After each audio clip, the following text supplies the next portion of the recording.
लेकिन इस बार बंगाल में हम सरकार बनाने जा रहे हैं। 24 में पार्टी की स्थिति खराब हुई, ज़्यादा सीटें थी, तृणमूल निकाल कर ले गए लोकसभा सीटें, पंचायत चुनाव के नतीजे देख लीजिए, और उसके साथ ही 21 बाई इलेक्शन हुए, 20 में से बीजेपी को हार मिली। तो भाजपा के फेवर में क्या जा रहा है, जिसके आधार पर अगर ये दावा ये सच माना जाए कि बीजेपी जीत रही है? मरे हुए लोगों का वोट तो कट गया है। ये बात बताइए, जैसे आप बोल रहे हैं सरकार बना लेंगे, सीएम फेस कौन है? व्यक्ति तो कोई कमजोर नहीं है। बंगाल में बीजेपी के बीच में कुछ अच्छा नहीं चल रहा है लंबे समय से। एक धड़ा शुभेंदु अधिकारी का है, एक धड़ा सुकांत मजूमदार का है, और सुकांत मजूमदार का धड़ा और दिलीप घोष के धड़े में आपस में बनती है, और सुनील बंसल और अमित शाह इसको ऊपर से मैनेज करने की लगातार कोशिशें कर रहे हैं, और इसमें बंगाल में बीजेपी को नुकसान उठाना पड़ रहा है। हर बात कैमरा के सामने करना कोई जरूरी नहीं। कहा जाता है कि किसी के कहने पे आपकी सीट बदली गई थी। किसका कहने से मुझे इसमें लेना देना नहीं। मैंने बिल्कुल मना किया था। मैं शादी को आपको भी निमंत्रण नहीं किया, किसी को नहीं किया, प्राइम मिनिस्टर को भी नहीं किया, और बोल दिया था गेट में किसी को घुसने नहीं दिया।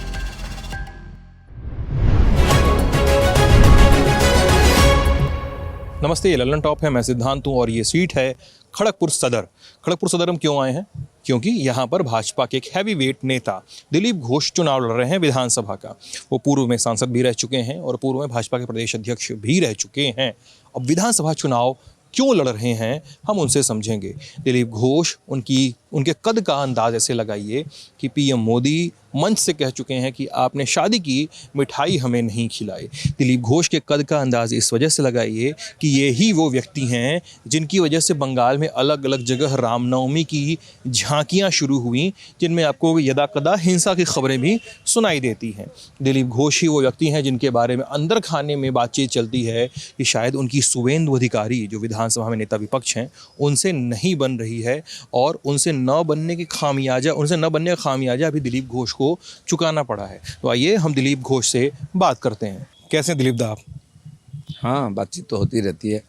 कल भी बात हुई, संगठन के बारे में, यहाँ के परिवेश के बारे में चर्चा होता है, कभी कभी व्यक्तिगत बातें भी होती है।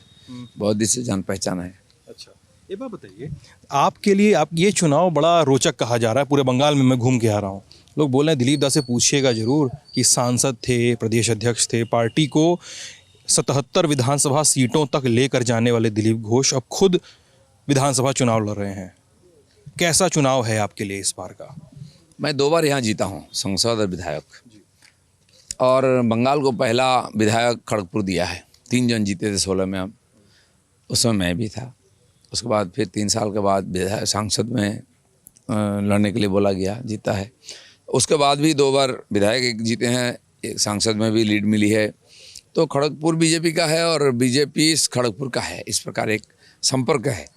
इसलिए नया कुछ नहीं है, लेकिन इस बार बंगाल में हम सरकार बनाने जा रहे हैं, इसलिए यहाँ दूसरा एक उत्साह के साथ लोगों में और लड़ने का एक प्रेरणा मिल रही है। और ज़्यादा वोटों से यहाँ बीजेपी विजयी बने, 1 लाख हमने टारगेट रखा है। आज तो किसी को मिला नहीं है, मुझे 95,000 तक मिला था, उसको 1 लाख पार करना यही टारगेट है। दिलीप दा, जब आप ये बोल रहे हैं कि बीजेपी सरकार बनाने जा रही है, तो 2-3 चीज़ें हैं। 77 विधानसभा सीटें आपके हिस्से आई थी, लीडर ऑफ अपोजिशन भी आपको मिला।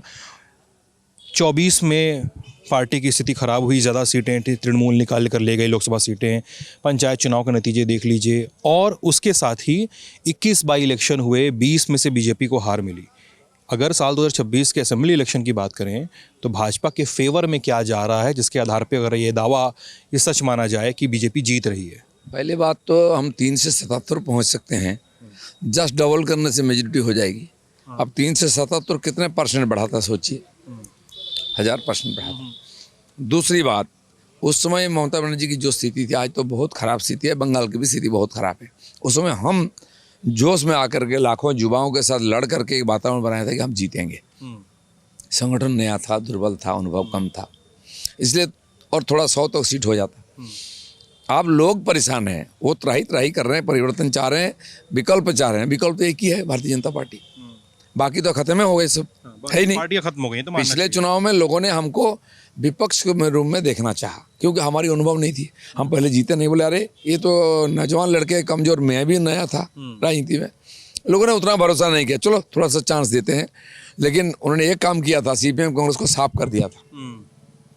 आज पिछले 30 साल में मुझे लगता नहीं कि बंगाल में इतनी बड़ी विरोधी पक्ष कभी था, तो उसका हमने निभाया जिम्मेदारी। और पूरा देश में 21 राज्यों में हमारा सरकार है, उसका डेवलपमेंट।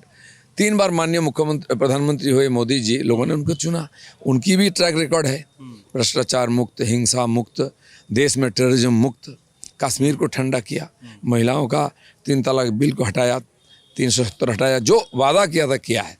आज तो बात बात में मोदी की गारंटी हम बोलते हैं, कल भी मोदी जी बोल के ये मोदी की गारंटी है, हर लोग उसमें विश्वास करते हैं। SIR का कोई असर पड़ेगा चुनाव पर आपके?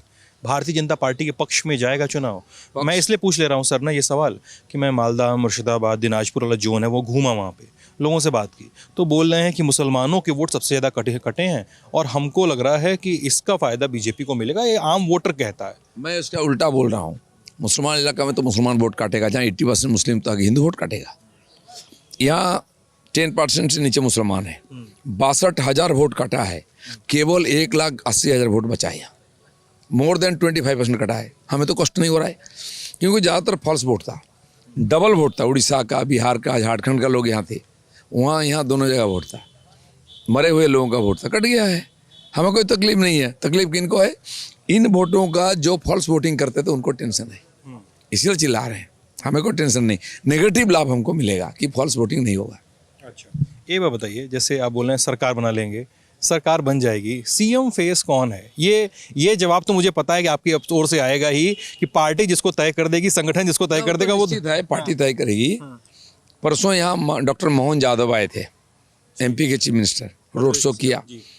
CM बनने के बाद पहले उनको कितने लोग जानते थे? लगभग कोई नहीं जानता था, किसी को पता भी नहीं। लेकिन व्यक्ति तो कोई कमजोर नहीं है, चुपचाप काम करने वाले हमारे कार्यकर्ता सालों तक काम करते हैं, व्यक्तिगत अनुभव बढ़ाते हैं और राजनीति में अपना प्रतिष्ठा बढ़ाते हैं। पार्टी जब मौका देता है वो करके दिखा देता, आप कर रहे हो। ऐसे 3-4 CM होंगे जो मैं नहीं नाम जानता था, मैं भी राष्ट्रीय जिम्मेदारी में था। ये बीजेपी का है चमत्कार। बंगाल में भी सरकार बनेगी, बंगाल का कोई बेटा होगा जो यहाँ बनेगा चीफ मिनिस्टर और सुशासन देगा। दादा, मैंने ना कुछ समय पहले सुकांत दा का इंटरव्यू किया था, आपसे करीब 1 महीने पहले उनका इंटरव्यू किया था, और मैंने एक सवाल उनसे पूछा था। वो भी प्रदेश अध्यक्ष रहे, आप भी प्रदेश अध्यक्ष रहे, इसलिए ये सवाल आपसे बनता है। बार बार बंगाल की राजनीति में एक सवाल बड़ा उठता है, और आपके विरोधी भी उठाते हैं और आपकी पार्टी के लोग भी उठाते हैं कि साहब बंगाल में बीजेपी के बीच में कुछ अच्छा नहीं चल रहा है। लंबे समय से बड़े धड़े बटे हुए हैं, एक धड़ा शुभेंदु अधिकारी का है, एक धड़ा सुकांत मजूमदार का है, और सुकांत मजूमदार का धड़ा और दिलीप घोष के धड़े में आपस में बनती है, और सुनील बंसल और अमित शाह इसको ऊपर से मैनेज करने की लगातार कोशिशें कर रहे हैं, और इसमें बंगाल में बीजेपी को नुकसान उठाना पड़ रहा है। क्या कहते हैं सर इस पर? मतलब ये होता है कि जो शुभेंदु बाबू पिछले चुनाव को पहले पार्टी में 5 साल हुए, वो बड़े नेता थे, मंत्री थे कई दफ्तर का, TMC में रहे, कांग्रेस में रहे, अनुभव भी है, पार्टी उनको लिया, जिम्मेदारी दिया और निभा रहे हैं वो। तो ऐसे एक बड़ा नेता जब आता है उसको जगह देना पड़ता है, तो नेचुरली पार्टी में थोड़ा हलचल होता है, उनके साथ भी कई लोग आते हैं। ऐसे यहाँ नहीं है, हर प्रदेश में भाजपा ने लोगों को लाया है जिनमें हुनर है, जिनका अनुभव है, जिनका लीडरशिप है। वो पार्टी काम नहीं लगाया, हमने काम लगाया राष्ट्रीय हित में। विश्व शर्मा जी को देखिए, कई आप मुझसे ज़्यादा जानते हैं, गिना सकते हैं, वो क्या पार्टी को नहीं चला रहे हैं? वो थोड़ा सा बीजेपी के खिलाफ बोलने के लिए तो कुछ है नहीं, कोई इशू बनाते हैं। जब पार्टी के मीटिंग में हम मिलते हैं, साथ खाते हैं, गपशप मारते हैं, हर बात कैमरा के सामने करना कोई जरूरी नहीं है। शुभेंदु दा से लास्ट मुलाकात कब हुई आपकी? उनके नॉमिनेशन में मैं गया था, जुलूस में आए थे। मैं शादी को आपको भी निमंत्रण नहीं किया, किसी को नहीं किया, मुझे छोड़ दीजिए, प्राइम मिनिस्टर को भी नहीं किया, मैं तो कुछ नहीं, और बोल दिया था गेट में किसी को घुसने नहीं दिया। फिर आपके मित्र लोग 150 जबरदस्ती घुस गए, रिपोर्टर लोग जो मेरे दोस्त हैं, भाई फोटो लेके जाओ, वो मैंने वीडियो देखा, खबर भी नहीं दिया किसी को, मैंने घुसने नहीं दिया। अब सुनील बंसल जी आ गए घर, अब बड़े नेता सुकांत बाबू आ गए, हमारे रीति होता है नया कपड़ा उपड़ा लेके, अब मना थोड़ी ना कर सकते हैं। आपकी शादी के 1 दिन पहले ही सुकांत बाबू का मैं इंटरव्यू कर रहा था, उसमें अप्रैल में 1 साल हुआ आपकी शादी को। हाँ, कल ही 1 साल हुआ। हाँ, कल ही 1 साल हुआ है, और उसी समय मुर्शिदाबाद दंगे की कवरेज को लेकर मैं आया था, और सुकांत दादा के साथ बैठा हुआ था उस कवरेज के बाद। तभी मुझे पता चला कि वो इन्वाइटेड है, लेकिन एक व्यक्ति नहीं इन्वाइटेड है। नहीं, किसी को इन्वाइट नहीं किया मैंने, गलत बोला है किसी ने। अब कोई बोलता है मैं आता हूँ, मेरे जान पहचान के पार्टी को दादा आएंगे, दादा नहीं, गेट में बंद कर दिया, धूप में खड़ा कर देंगे हम। बिल्कुल रिपोर्टर लोग दिन भर धूप में खड़े थे, मैंने पानी और मिठाई भेजा, बोले भैया घर जाओ, नहीं तो फिर फोटो लेके गए। मैंने मना किया था, मेरे पारिवारिक मामला है, घर के अंदर शादी हुआ दोनों परिवार में, मैंने किसी को बुलाया नहीं। लेकिन सुकांत बाबू मेरे सामने ही आए पार्टी में, वो भी आए और MP बन गए, राजनीतिक जीवन शुरू हुई। तो अध्यापक हैं तो उनको जिम्मेदारी दिया पार्टी ने। अब विधानसभा के अंदर शुभेंदु बाबू लड़ रहे हैं, वो बाहर लड़े, और हमारे संविधान के अनुयायी जो परिवर्तन होता रहता है, अभी माननीय समीक्षा जो हम सभी से सीनियर है पार्टी में, वो जिम्मेदारी निभा रहे हैं। आखिरी सवाल था कि सीएम फेस पे तो आपने बताया नहीं, लेकिन लोग पूछना चाह रहे हैं कि अगर दिलीप दा को मौका मिला अपने नाम पे सिक्का रखने का सीएम की कुर्सी पे, तो क्या दिलीप दा इसके लिए रेडी होंगे? उनको खुशी होगी? देखिए, पार्टी में मैं आया, मैं ना राजनीति करता था, ना कोई जानता था, मुझे महामंत्री बना दिया गया पार्टी का। भाई अनुभव था, उसके पहले 32 साल संघ का प्रचारक रहा, जिंद जागरण मंच का। आज जो बंगाल में बड़ा शोभा यात्रा थे रामनवमी का, वो मैंने शुरू किया था उस समय। आज वो बहुत बड़ा आंदोलन हो गया और आंदोलन भी हुआ, हिंसाएं भी हुई, उसमें परिवर्तन भी हुआ है, उसके चलते राजनीतिक भी सामाजिक भी। तो फिर मुझे साल भर में प्रेसिडेंट बना दिया गया। फिर 3-4 महीना के बाद बोले कि तुमको चुनाव लड़ना है, वो कुछ समझने से पहले ही काम हो गया सब। फिर मैं एमएलए हो गया, फिर 3 साल नहीं हो, बोले तुमको एमपी बनना है, तो 6 साल प्रेसिडेंट रहा, एमएलए, एमपी, फिर राष्ट्रीय उपाध्यक्ष बनाया गया। मेरा पूरा टर्म पूरा हो गया। फिर पिछले बार मैंने यहाँ तैयारी की चुनाव की, मुझे बोला वर्धमान लड़ना है, तो कभी ना थोड़ी ना बोला मैंने। पार्टी का जो आदेश रहता है वही निभाते हैं, पूरा प्रयास करते हैं। कहा जाता है कि किसी के कहने पे आपकी सीट बदली गई थी। किसका कहने से मुझे उसमें लेना देना नहीं, मैंने बिल्कुल मना किया था कि मैंने तैयारी किया यहाँ, और वो सीट कमज़ोर है तो सफल नहीं होंगे।